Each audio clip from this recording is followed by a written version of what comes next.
قال ثم انه امر ببناء المسجد فقلت الى النبي ملك بني النجار فجاءوا وقال يا بني النجار قالوا مني حائفتنا فقالوا لا والله لا نطلب صنمه الا الى الله قال فكان في ما اقول لكم كانت في قلوب المشركين وكانت في خرب وكان في نخل فامر رسول الله صلى الله عليه وسلم بقبور المشركين فنبشت وبالخريف فأوذيت وبالنخل وقطعت قال فشق النخل قبلة المسجد قال وجعلوا يوعد الليل حجارة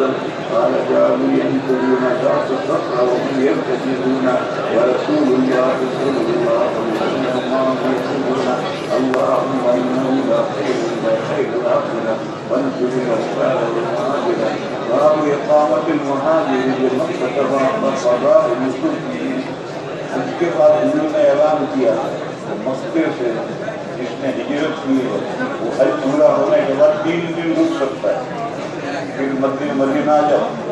کبھی وطن کی محبت غالب آ جائے اور وطن میں رہ جائے اور ہجرت باقی ہو جائے. ابھی یہ قال حدثني ابراهيم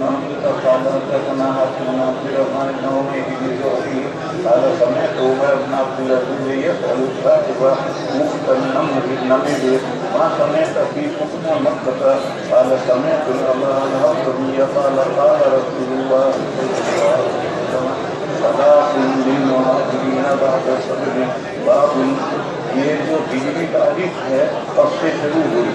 وبه قال حدثنا عبد الله بن مسلمة قال حدثنا عبد العزيز النبي عن خالد الزاكي قال ما أخذوا من مبعث النبي صلى الله عليه وسلم حضور کی بعثت سے تاریخ نہیں ضرور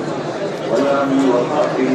ما أخذوا إلا مقدم بالمدينة. وبه قال حدثنا مسدد قال حدثنا يزيد بن زريع قال حدثنا معمر بن زهير